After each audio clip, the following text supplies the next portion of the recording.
이사야 14장 1절부터 23절까지입니다. 이제 이 오늘 말씀은 1절로 3절에 여호와의 날의 또 다른 측면으로 시작을 합니다. 우리가 어제 말씀에서는 여호와의 날의 심판에 대한 이야기를 쭉 봤죠. 근데 이 14장 1절로 3절은 구원과 회복에 대한 이야기를 해요. 그리고 이 구원과 회복 이야기가 끝난 다음에 4장서부터는 바벨론 왕에 대한 이야기를 하죠.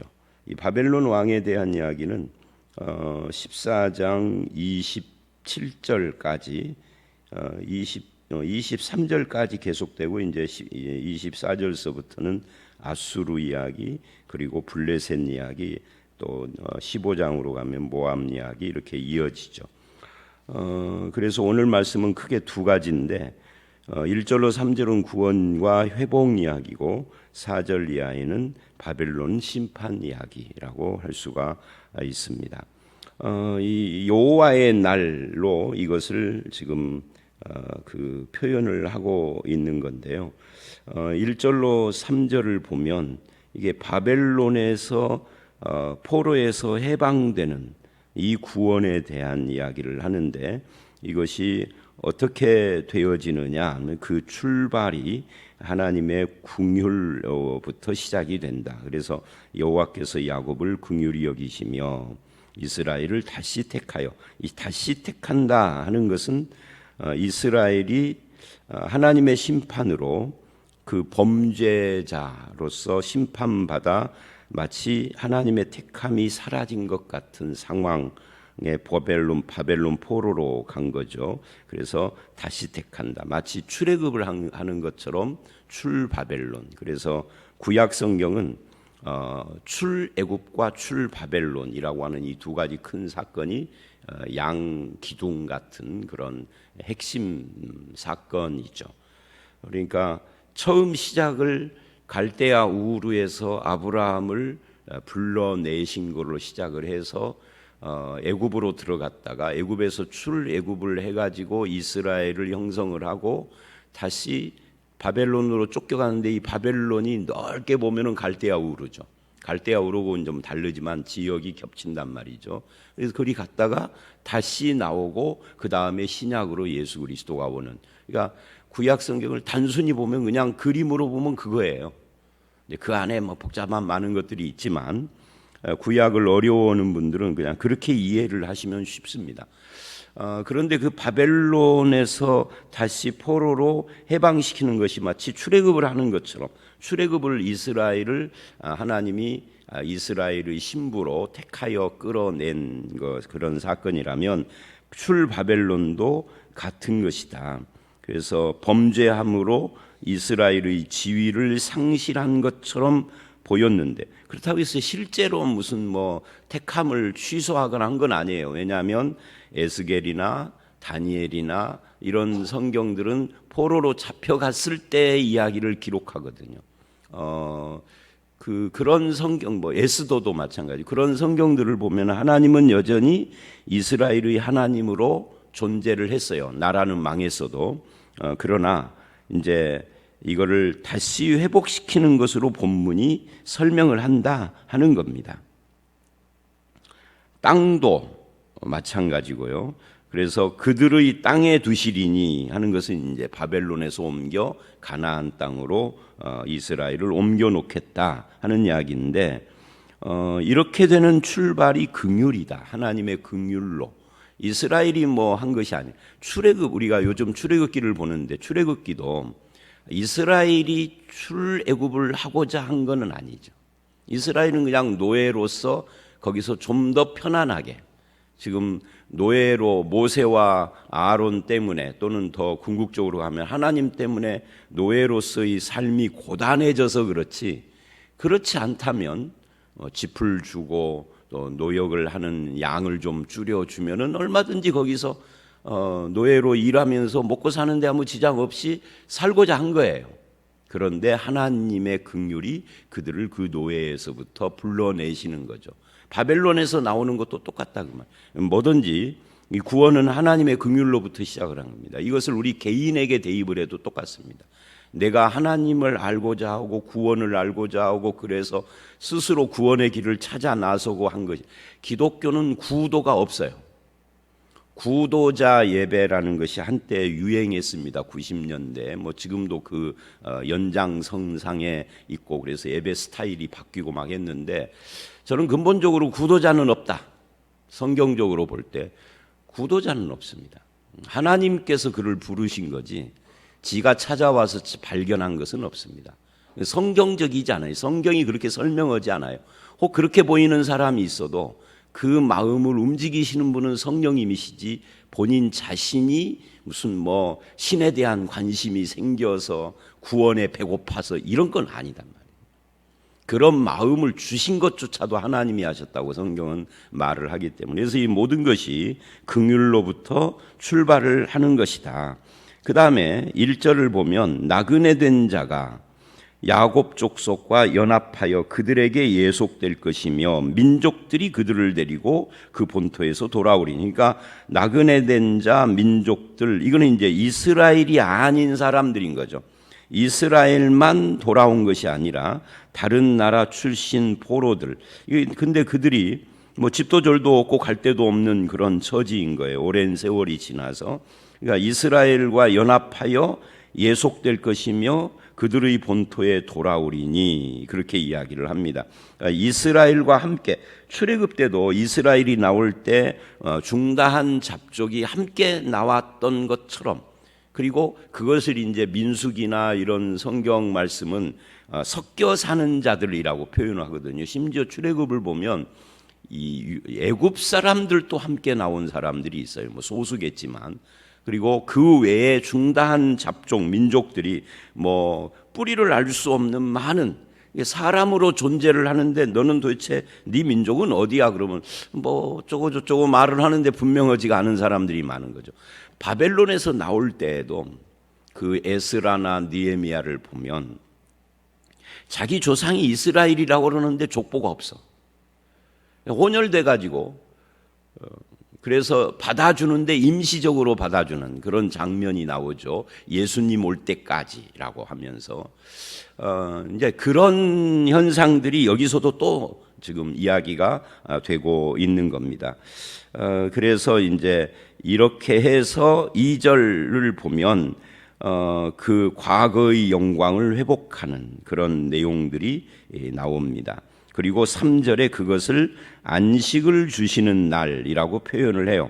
여호와께서 너를 슬픔과 곤고와 및 내가 수고하는 고역에서 놓으시고 안식을 주시는 날에, 그럽니다. 이 이스라엘이 얻은 것이 근본적으로 안식이다. 그리고 오늘 신약에서도 예수를 믿어서 우리가 얻은 것이 뭐냐 할 때 여러 가지 표현을 하죠. 해방, 자유, 뭐 회복. 그런데 이 모든 것을 다 집어넣는 한 단어가 안식이에요. 그래서 하나님 나라 백성이 될 때 주어지는 축복, 그 첫 번째가 안식입니다. 이거를 안식일이라고 하는 율법에다가 담아 놨는데, 실은 안식일이라는 날짜가 중요한 것이 아니라 안식이에요. 안식일을 지켜도 안식이 없는 사람이 있어요. 이건 소용없는 거죠. 하나님 품 안에서 안식을 누리는 자가 안식일을 지키는 자예요. 그러니까 안식을 주시는 날에라고 표현을 해요. 이 긍휼과 안식, 출발이 긍휼이고 결론이 안식입니다. 이 모든 것이 하나님의 불쌍히 여기신 은혜에서 나오는 거다. 자격 없는 자를 불러서 구원하시는, 하나님의 자녀로 회복하시고 택하시는 그 하나님의 회복의 은혜가 안식으로 열매를 맺은 겁니다. 오늘 우리가 구원을 받은 하나님의 백성이라면 바로 이 하나님의 긍휼을 인정하고 안식 누림으로 열매를 맺어야 합니다. 우리가 안식을 누리는 모습을 볼 때 안 믿는 사람들이 궁금한 거죠. 너는 도대체 누구냐 하고. 그게 베드로전서가 말하는 너에게 묻는 자들에게 대답할 것. 이 안식의 원인이 긍휼이다. 하나님의 긍휼이다. 이걸 대답할 수 있어야 된다. 이제 신약으로 오면 그게 예수 그리스도죠. 그 다음에 4절서부터는 바벨론 왕에 대한 노래입니다. 그렇게 네가 안식을 얻는 날에 그때 너는 이 노래를 불러라. 바벨론 포로에서 해방되는 날에 부르는 노래예요. 일단 먼저 4절서부터 11절을 보면 어떻게 이 안식을 주시는가 하는 것을 노래하는 겁니다. 여기에 보면은 압제하던 자가 어찌 그리 그쳤으며 강포한 성이 어찌 그리 패하였는고. 이게 이제 바벨론 왕과 바벨론의 패망에 대한 노래입니다. 어찌 그리 감탄사죠. 어찌 그리 패망하였느냐, 망하였느냐 하고 질문을 하고 그것을 대답을 하는데 5절 하나님께서 꺾으셨기 때문이다. 악인의 몽둥이와 통치자의 규를, 여기서 악인과 통치자는 같은 거죠. 바벨론 왕을 악인이라 그런 거예요. 그의 규, 통치권을 상징하는 거죠. 이거를 하나님이 꺾으셨다. 출애굽 때도 바로를 꺾은 것은 모세가 아니에요. 하나님이시죠. 10대 재앙을 통하여서 그 하나님이 꺾으시고 그들을 해방시키고 안식을 주셨다. 그들은 누구였는가? 6절이죠. 그들이 분내어 여러 민족을 치되 자기를 치기를 맞이 아니하였고 노하여 열방을 억압하여도 그 억압을 막을 자가 없다. 그러니까 바벨론과 바벨론 왕은 아무도 막을 수가 없는 폭군이고 악인이었다. 그런데 아무도 막을 수 없는 그런 폭군을 하나님이 멈추게 하시고 꺾으셨다. 그래서 사람들에게 안식을 주셨다. 특히 이스라엘에게 7절 이제는 온 땅이 조용하고 평온하다. 그러니까 이걸 보면 참 재미있는 것이 악인 한 사람을 꺾으면 온 세상이 평안해지는 겁니다. 이거는 뭐 오늘 우리들도 경험하는 거잖아요. 악인 한 사람의 존재가 얼마나 사람들에게 많은 피해를 주는가. 근데 그거를 꺾으시니까 온 세상이 평안해졌다. 그리고 무리들이 노래한다. 그게 7절이죠. 이거 하나님이 하신 것이다. 하나님은 지금도 그 일을 하는 거죠. 그래서 우리는 이런 하나님을 믿는 백성으로서 세상과 세상의 악한 권력과 그 지배와 힘과 이런 것들을 두려워하지 않아야 하는 거죠. 하나님 편에서 그 뜻과 하나님의 나라를 구하는. 그래서 신약에 오면은 그 나라와 의를 구하라. 먼저 이 모든 것은 너희에게, 물론 이제 마태복음 6장에서 이 모든 걸 할 때는 물질의 염려하고 연관되지만 좀 넓혀 보면은 물질 염려가 아니라 네가 두려워하는 그 악인을 꺾는 것도 하나님이 하실 테니 너는 하나님 편에 서라. 그런 말입니다. 그 나라와 의를 구하라 하는 뜻은. 그래서 이제 그 결과 온 세상이 조용하고 평안하고 8절 기뻐 노래하고. 그러니까 이걸 또 이렇게도 우리가 적용을 해봐야 돼요. 내가 죽었을 때 세상이 기뻐할까? 아니면은 애도할까? 어떤 사람은 내가 죽었을 때 세상이 슬퍼할 것이라고 착각하는데 실제로는 기뻐하고 박수칠 수 있어요. 어떤 삶을 우리가 살았느냐, 악인의 삶을 살았느냐 아니냐, 이게 이제 그거를 판가름하고 하나님께서 평가하시는 거죠. 그런데 성도가 한 사람이 하나님께로 돌아오면 천국에서 잔치를 여신다 그러잖아요. 우리는 그런 존재여야 하는 거죠. 그 다음에 9절로 11절을 보면 이제 바벨론 왕이 망하여서 수올에 들어가는 장면을 이야기를 합니다. 이 수올이라고 하는 것은 무덤입니다. 이거를 지옥으로 사용하기도 하지만 1차적으로는 무덤이에요. 근데 그 무덤에서 소동이 일어났습니다. 바벨론 왕이 거기로 내려갔기 때문이죠. 이 세상의 영웅이라고 칭함을 받았던, 9절에 보니까 왕들이 일어서서 경배라고 하면 영접을 하며 너도 우리와 같이 됐느냐라고 놀라워하는, 그러니까 세상 왕들을 멸망시키고 지배했던 바벨론 왕이니까 황제예요, 황제. 근데 너도 우리를 지배하고 우리를 죽였던 너도 이 자리에 왔느냐, 그런 이야기예요. 이게 이제 너도 하나님의 심판받아 지옥에 왔느냐, 이런 거고 똑같은 거죠. 그러니까 무덤은 평등한 것입니다.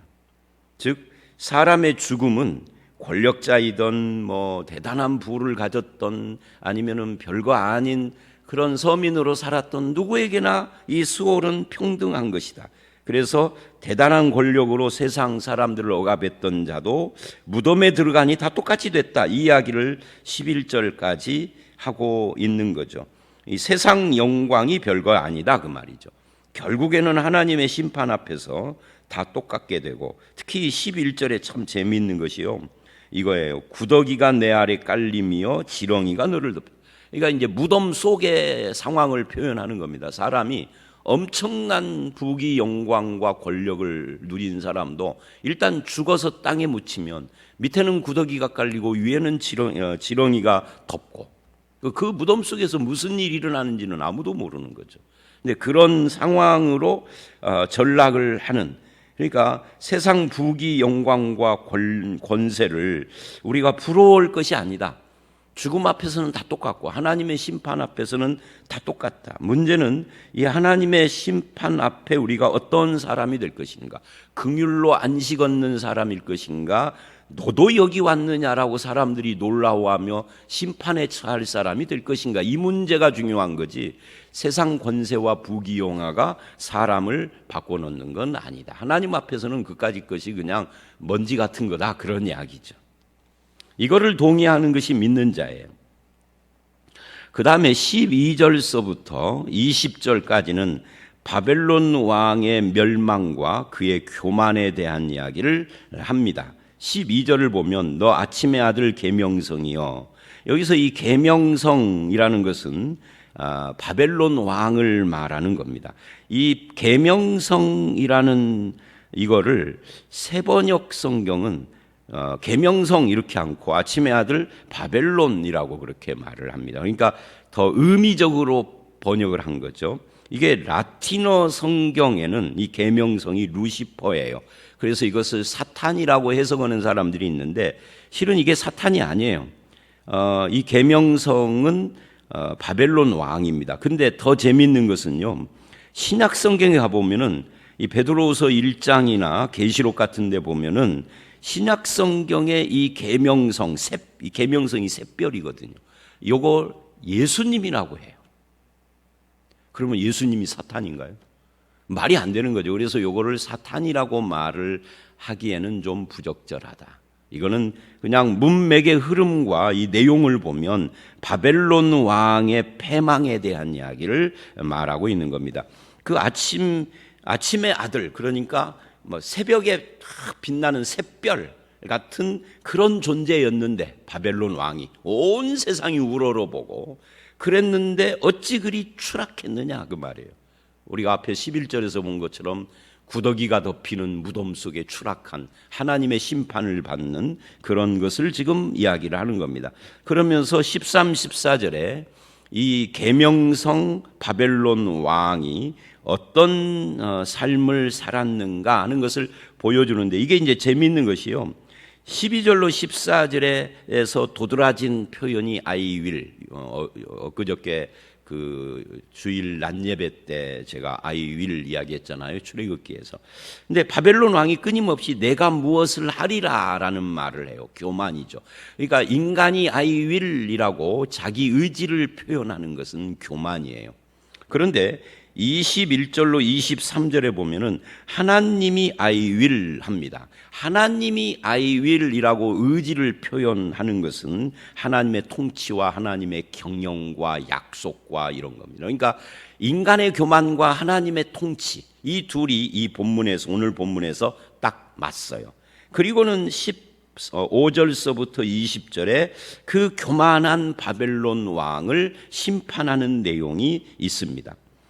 자, 그래서 이 다시 13, 14절을 보면 바벨론 왕의 교만, 내가 하리라라고 하는 이 교만이 어디까지 뻗쳤느냐면 하늘에 올라 하나님의 자리에까지 자기가 그 교만이 올라갔다 그 말이죠. 내가 하나님의 자리에 앉아서 스스로 지극히 높아지리라라고 자기 신격화, 여기 내가 북극 지폐의 산이라고 그러는데 이 당시 중동 지방 사람들은 신들의 모임이 있다라고 생각을 했어요.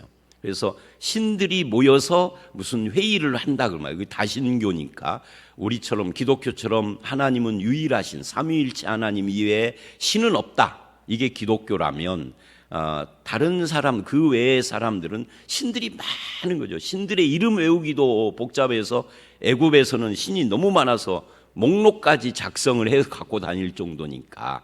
근데 그들이 모여서 회의하는 곳, 그게 북극 집회의 장소입니다. 거기에 바벨론 왕도 끼는 거예요. 그 자기가 신이다 그런 말이죠. 출애굽에서는 바로가 자기가 신 태양신 아들이고, 이 바벨론에서는 바벨론 왕이 북극 집회의 산에 자기도 끼는 신인 거죠. 자기 신격화예요.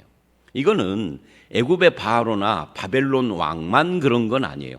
고대 세계의 모든 민족, 모든 나라의 통치자들은 다 자기가 신이다 그랬어요. 우리나라도 단군, 우리나라의 최초의 국가를 세운 것이 단군이겠죠. 단군.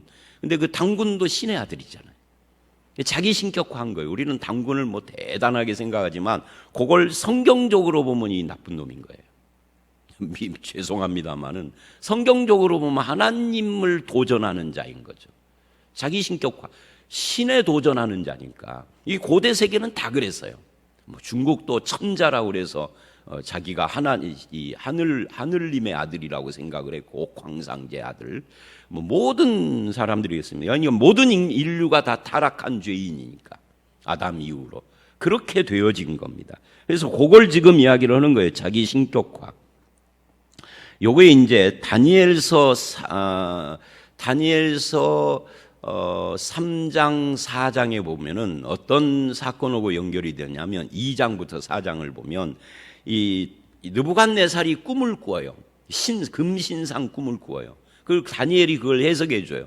그런데 그 다음에 보면은 느부갓네살 왕이 금신상을 세워요. 막 높이가 몇 미터, 25미터 막 이런 상을 세워요. 그리고 다 경배하라. 그래서 그 풀무불 사건이 등장을 하죠. 그리고 이제 4장을 가보면 다니엘에서의 이 느부갓네살 왕이 자기 왕궁을 쫙 돌아보면서 그 당시에 세계 7대 고대 불가사의 중에 하나가 바벨론 그 공중정원이거든요. 7대 불가사의 중에 하나가. 이걸 내가 했다. 이 바벨론 수도와 왕궁을 쫙 돌아보면서 내가 했다라고, 내가 한 거야, 내 업적이야 라고 하는 순간 하나님께서 그를 치십니다. 그럼 다니엘을 통하여서 이미 예고를 한 건데 그거를 한 1년 지나니까 잊어버리고 교만한 거예요. 교만하지 말라고 다니엘이 경고했거든요. 교만한 말을 하는 순간 하나님이 치셔서 짐승 마음이 들어와요. 이걸 의학적으로 수광증이라고 합니다. 그러니까 사람이 짐승처럼 자기를 생각해요. 그때부터 기어다니며 이슬을 먹고 풀을 뜯어먹고 짐승처럼 그런 병에 걸려서 뒷방 늙은이로 갇히는 신세가 되는데, 그게 느부갓네살 왕이 회개하고 그 교만을 회개하고 하나님을 인정할 때 수광증이 치료되는 장면이 다니엘 4장에 나오는데, 그거하고 오늘 이 말씀이 연결이 되는 거예요. 그래서 교만한 바벨론 왕, 그러나 15절 이제 네가 수올 곧 구덩이 맨 밑에 떨어짐을 당하리로다. 너도 결국은 죽어 심판받는다 그 말이죠. 무덤 밑바닥에 떨어져서. 그래서 16, 17절 아까 11절 9절로 11절처럼 사람들이 다 놀란다면 어떻게 바벨론 왕 같은 사람도 죽어 심판받는가 하고, 그러니까 지옥에 가면 놀랄 사람들이 너무 많을 것이다 그 말이죠. 뭐 거기 보면 김일성이도 있고 시진핑이도 있고 트럼프는 있을지 모르겠습니다만 스스로 교회 다닌다 하니까 하는 꼴을 보면 뭐 믿는 사람 같지도 않고, 그러니까 다 있을 것이다 그 말이에요. 놀라는 거예요. 너도 왔어 그러고. 18, 19절 그 비참한 상태를 이야기를 합니다. 그래서 이 바벨론 왕이 어느 정도 비참해지느냐면 나라가 완전히 망해가지고 자기 조상의 무덤에 안장되지도 못하는, 고대 사람들은요 자기 조상의 무덤에 안장되지 못하는 것을 엄청난 뭐라 그럴까요, 이 추락, 그러니까 심판 같은 것으로 그 저주 같은 것으로 생각을 했습니다. 그리고는 20절에 이 모든 것을 하나님이 하셨다 그래요. 네 스스로가 너를 망하게 했고 내 백성을 죽였는데 그거 하나님이 하신 것이죠. 그러면서 21절로 23절에 I will이라고 합니다. 하나님이 무엇인가를 반드시 하시겠다. 22절 만군의 여호와께서 말씀하시되 내가 일어나 그들을 쳐서 이름과 남은 자와 아들과 후손을 바벨론에서 끊으리라. 나 여호와의 말이니. 하나님의 의지를 선포하는 겁니다. 누구 들으라고요? 이스라엘 들으라고. 바벨론 왕에게 하는 형식처럼 말을 했지만 이건 결국 이스라엘에게 하는 말이죠. 내가 또 그것이 고슴도치의 구렬과 물엉덩이가 되게 하고 또 멸망의 빗자루로 청소하리라. 나 만군의 여호와의 말이. 하나님께서 바벨론을 망하게 하고 이스라엘을 해방시키는, 결국은 1절로 3절에서 말했던 하나님의 긍휼과 그 결과 안식을 이렇게 바벨론 왕과 그 제국을 심판하심으로 이스라엘에게 주시겠다는 하나님의 계획을, 아직 그 일이 일어나지도 않았는데 이사야 시대는 바벨론 포로라는 것이 상당히 후에, 이사야 시대로부터 거의 200년 가까이 150년 이렇게 후에 일어날 일인데 하나님이 해방을 이야기를 한다고요. 그러니까 바벨론에서 해방되는 것은 200년도 넘어 일어나는 일이죠.